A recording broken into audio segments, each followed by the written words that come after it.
Assalamualaikum warahmatullahi wabarakatuh. Saudaraku yang disayangi Allah, ketahuilah bahwa setiap ruh adalah rahasia. Ia bukan sekadar hembusan hidup yang membuat tubuh ini bergerak, tetapi ia adalah cahaya yang membawa pesan dari alam yang tak tersentuh mata. Ruh adalah nafkh, tiupan dari Rabbul Alamin, sebagaimana firman-Nya, kemudian aku tiupkan ke dalamnya ruhku. Quran Surah Al-Hijr ayat 29. Maka memahami ruh bukan sekadar mempelajari definisi, melainkan mempelajari ruh itu harus menyelami lautan tak bertepi yang permukaannya sunyi, namun dasarnya penuh rahasia. Makrifat ar-ruh, makrifat terhadap ruh, adalah perjalanan langkah hati. Ia dimulai dari kesadaran bahwa kita hanyalah penumpang sementara di jasad ini. Dunia hanyalah dermaga, bukan rumah abadi. Dan jika jasad ini adalah wadah, maka ruh adalah air jernih yang mengisinya. Jernih selama tak kita keruhkan dengan debu nafsu dan kabut dunia. Saudaraku, banyak orang berjalan di dunia tanpa pernah benar-benar menoleh ke dalam dirinya. Mereka sibuk menghias kapal hingga lupa memastikan arah layar kapal. Padahal, tanpa makrifat pada ruh, kita mudah hanyut oleh gelombang dunia. Imam Junaid al-Baghdadi pernah berkata, "Sejauh engkau mengenal dirimu, sejauh itu pula engkau mengenal Tuhanmu."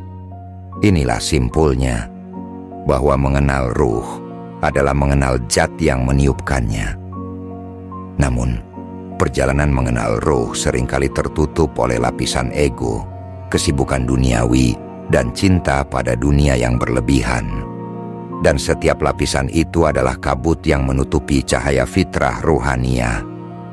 Saat kabut itu menipis, kita mulai merasakan sebuah panggilan untuk pulang ke hadiratnya. Bukankah engkau pernah merasakannya di tengah sepi, ketika hati tiba-tiba terasa rindu tanpa alasan yang jelas? Ruh, pada hakikatnya, selalu merindukan asalnya. Makrifat ruh adalah mengenali arah pulang itu, meski jalan kadang berliku dan terasa asing. Dalam tasawuf, hal ini disebut syauq, kerinduan mendalam kepada Allah. Rindu yang tak bisa dibeli, tak bisa dipalsukan. Ia tumbuh dari kesadaran bahwa segala yang kita genggam di dunia ini hanyalah bayangan dari hakikat yang sejati. Dan ketika engkau mulai menyadarinya, sesuatu akan berubah. Pandanganmu pada dunia tidak lagi sama. Hal-hal yang dulu tampak besar menjadi kecil, dan yang dulu engkau abaikan, seperti zikir, sujud khusyuk, atau sepi di tengah malam, menjadi permata yang tak ternilai. Sebab engkau mulai mengenal ruhmu yang abadi dalam genggaman Allah. Saudaraku, setiap langkah menuju ma'rifatur ruh adalah seperti menapaki lorong cahaya yang perlahan menyingkap tabir. Di awal, mata batin kita masih silau, terpejam oleh gemerlap dunia yang memikat. Namun seiring kita belajar menundukkan nafsu, perlahan cahaya itu menjadi lembut, menenangkan, dan memandu kita tanpa memaksa. Dalam setiap tarikan napas, ada pesan Tuhan yang berkata halus, "Engkau berasal dariku, dan kepadaku engkau akan kembali." Ruh, ibarat burung yang dirantai. Ketika rantai itu terbuat dari kesombongan, amarah, dan cinta berlebihan pada dunia, ia meronta, namun tak mampu terbang. Tetapi ketika rantai itu dilepaskan dengan taubat, dengan mujahadah yang tulus, ia akan mengepakkan sayap menuju ketinggian yang hanya dikenal oleh hati yang lapang. Inilah sebabnya para sufi selalu menekankan pentingnya tazkiyatun nafs, penyucian diri, sebagai jalan pembebasan ruh. Kadang, kita merasa jauh dari Allah bukan karena Dia menjauh, tetapi karena hati kita tertutup. Dan penutup itu terbuat dari lapisan demi lapisan kebiasaan yang kita biarkan tumbuh. Seperti lalai dari zikir, terlalu cepat marah, terlalu lama membenci, atau terlalu sering membenarkan diri. Setiap kebiasaan buruk adalah tirai. Setiap amal salih adalah jemari yang menarik tirai itu sedikit demi sedikit hingga cahaya masuk kembali. Ada saat-saat ketika ruh berbicara. Ia berbicara lewat rasa gelisah yang tak terjelaskan atau lewat air mata yang turun tanpa alasan. Pernahkah engkau merasakannya? Tiba-tiba saja hati terasa ingin sujud lebih lama atau ingin menyendiri dalam doa, seolah ada yang memanggil dari dalam dirimu sendiri. Itulah panggilan fitrah. Gema dari Ahdul Adali, perjanjian lama ketika Allah bertanya, "Bukankah aku ini Tuhanmu?" Dan kita semua menjawab, "Betul, kami bersaksi." Maka, berjalanlah dengan lembut di jalan ini. Jangan tergesa-gesa, sebab makrifat bukan hasil yang bisa didapat dengan buru-buru. Ia seperti fajar.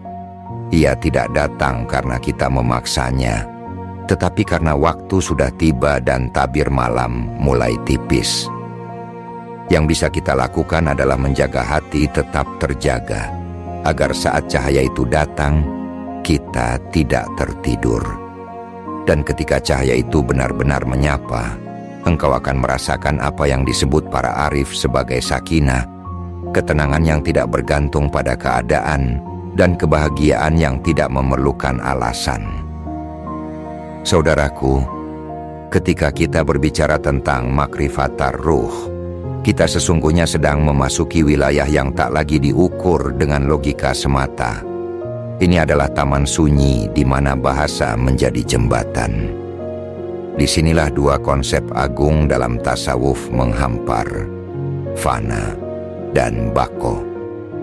Fana, lenyapnya diri dalam kesadaran akan Allah, adalah saat di mana ego, keakuan, dan segala rasa kepemilikan melebur.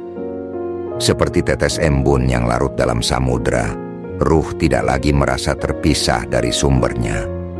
Namun fana bukan berarti hilang dari kehidupan dunia, melainkan fana itu adalah hilangnya ilusi bahwa kita memiliki kendali penuh atas segala sesuatu.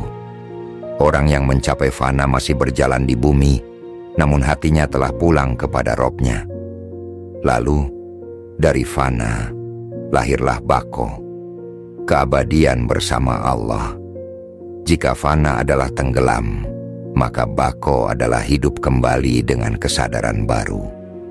Ruh yang berada dalam bako menjalani hidup dengan cahaya tauhid yang menerangi segala keputusan, ucapan, dan gerak. Ia sadar bahwa setiap hela napas adalah amanah, dan setiap detak hati adalah zikir yang hidup. Namun jalan menuju fana dan bako bukanlah jalan yang keras dan kaku, melainkan ia adalah jalan kelembutan. Para guru rohani mengajarkan muraqabah, mendekatkan diri kepada Allah dengan kesadaran terus-menerus akan kehadiran Allah, sebagai kunci agar hati tidak tersesat. Mereka berkata, siapa yang mengenal dirinya, ia mengenal Tuhannya. Maka setiap kali kita menatap ke dalam diri, kita sedang menatap cermin yang memantulkan cahaya dari langit. Ada sebuah rahasia yang indah, saudaraku. Ruh yang makrifat tidak lagi menilai hidupnya dari apa yang ia miliki, tetapi dari seberapa jauh ia mengenal dan dekat dengan Rabb-Nya. Kesuksesan baginya bukan harta, jabatan, atau sanjungan, melainkan kesuksesan baginya adalah sejauh mana hati ini mampu terus bergetar menyebut Allah dalam setiap keadaan. Ia menjadi seperti pohon yang akar-akarnya menghunjam ke bumi zikir, sehingga badai dunia tak mampu merobohkannya. Dan pada akhirnya, makrifat ruh bukanlah akhir perjalanan, melainkan pintu menuju keheningan yang penuh cahaya. Sebuah ruang batin di mana kita tak lagi terbebani oleh mengapa dan bagaimana.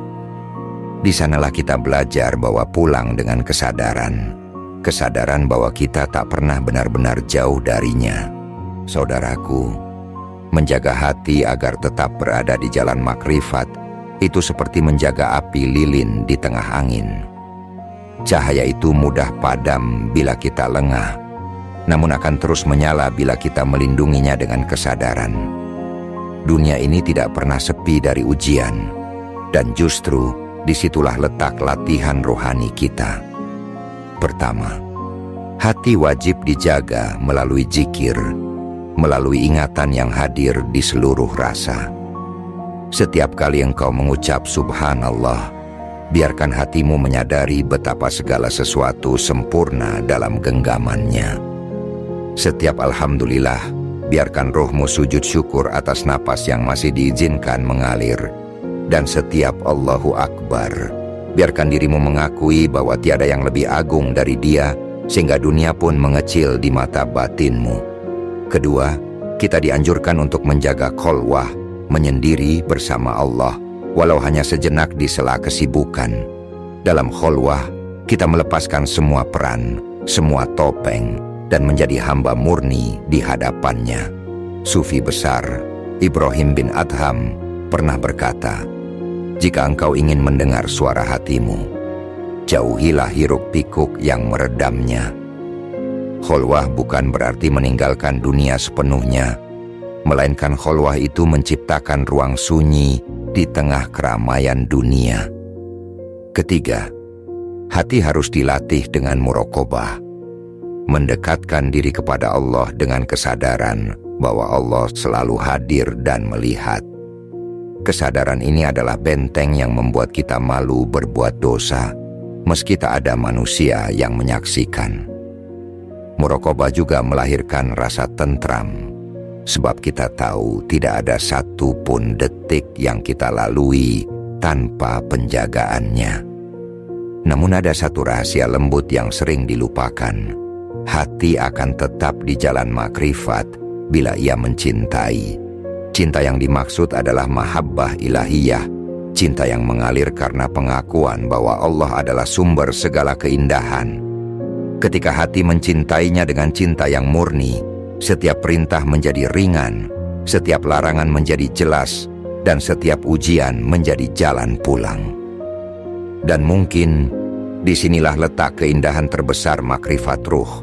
Engkau tidak lagi memandang hidup sebagai rangkaian beban, melainkan engkau akan melihat dunia sebagai kesempatan untuk terus kembali.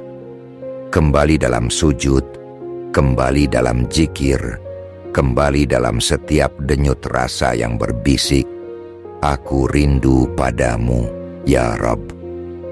Saudaraku, para arif billah, mereka yang mengenal Allah dengan hati yang bening, telah meninggalkan jejak yang dapat kita ikuti untuk menjaga semangat makrifatar ruh hingga hembusan napas terakhir. Mereka berjalan di bumi seperti manusia biasa, namun hati mereka senantiasa berada di hadirat yang maha abadi.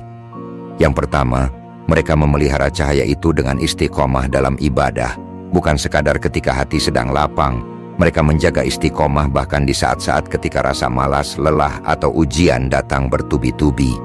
Mereka paham bahwa hati yang tidak diberi makanan ruhani akan layu, sebagaimana tubuh yang tak diberi makan akan lemah. Maka, sholat malam menjadi nafas mereka, tilawah Al-Quran menjadi santapan mereka, dan zikir menjadi detak yang menghidupkan jiwa mereka. Yang kedua, mereka menjaga adab hati, sebab bagi para kekasih Allah, adab bukan hanya perilaku lahir, tetapi juga kesopanan batin di hadapannya. Tidak menyombongkan amal, tidak memandang rendah manusia lain, dan tidak tergesa-gesa menilai orang lain. Mereka mengerti bahwa sedikit kesombongan dapat memadamkan cahaya yang telah lama dijaga, seperti pelita yang padam karena setitik air. Yang ketiga, mereka hidup dalam tafakkur. Setiap kejadian, kecil maupun besar, mereka pandang sebagai pesan dari Allah. Sebuah daun yang gugur, hujan yang turun, senyum seorang anak, bahkan kematian seorang sahabat, semuanya menjadi ayat bagi mata hati yang terlatih. Tafakur inilah yang membuat mereka melihat dunia sebagai sekolah abadi. di mana setiap detik adalah pelajaran untuk mendekat. Ada pula rahasia mereka yang paling halus. Mereka senantiasa menyandarkan segala urusan kepada Allah dalam keadaan ridho. Tidak ada perlawanan batin terhadap takdir, meski takdir itu pahit. Mereka memahami bahwa setiap takdir adalah untayan kasih yang kadang dibungkus ujian. Dan karena ruh mereka telah mengenal sumbernya, mereka tidak gentar kehilangan apapun di dunia ini, sebab mereka tahu pemilik segalanya tak pernah meninggalkan mereka. Saudaraku, bayangkanlah seorang hamba yang di ujung hidupnya masih tersenyum dalam sujud, karena ia yakin sebentar lagi akan pulang. Tidak ada ketakutan, yang ada hanya rindu. Inilah buah dari makrifat ruh yang dijaga seumur hidup. Kematian bukan lagi pemisah, melainkan kematian menjadi gerbang menuju kekasih sejati. Seperti kata Rabi'ah Al-Adawiyah, aku tidak takut neraka dan tidak mengharap surga. Aku hanya rindu memandangmu, ya Allah. Saudaraku, ketika ruh telah sampai pada saat perpisahan dengan jasadnya, para sufi menggambarkan momen itu bukan sebagai kegelapan yang menakutkan, melainkan mereka menggambarkan kematian sebagai fajar yang menjemput malam panjang. Mereka percaya bahwa bagi ruh yang telah mengenal Tuhannya, kematian hanyalah proses tajrid, pelepasan dari pakaian dunia, agar ia dapat mengenakan busana cahaya yang lebih murni. Pada detik itu, ruh akan melihat kebenaran yang selama ini ia imani tanpa bentuk. Malaikat datang bukan sebagai sosok yang menggentarkan, melainkan pembawa kabar gembira. Sebagaimana firman Allah, "Wahai jiwa yang tenang, kembalilah kepada Tuhanmu dengan ridho dan diridhoi. Maka masuklah ke dalam golongan hamba-hambaku dan masuklah ke dalam surgaku." Quran Surah Al-Fajr ayat 27-30. Ayat ini bagi para arif billah bukan sekadar janji di masa depan, tetapi ayat ini bagi para sufi adalah gema yang selalu mereka dengar sejak di dunia, gema yang terus memanggil mereka untuk pulang. Bagi ruh yang selama hidupnya menjaga zikir, istiqomah dalam ibadah, dan lembut dalam adab, alam barzakh menjadi taman yang teduh. Mereka mengenal wangi ketenangan yang tidak pernah mereka cium di dunia, dan cahaya yang tidak pernah mereka lihat dengan mata jasad. Ruh itu merasa pulang, seperti anak kecil yang berlari ke pelukan ibunya. Dan di hadapan Allah, semua kegelisahan dunia larut tanpa jejak. Namun, bagi mereka yang lalai dan menutup pintu hatinya, perpisahan itu bisa menjadi pertemuan yang penuh penyesalan. Para guru rohani selalu mengingatkan bahwa dunia adalah kesempatan yang tidak akan kembali. Sebab setelah nafas terakhir, tidak ada lagi amal, yang ada hanyalah penantian akan pengadilan Allah. Dan penantian itu, saudaraku, akan terasa lama bila ruh tidak pernah belajar untuk merindukan Allah sejak di dunia. Karena itu, marilah kita menjaga hati kita sekarang sebelum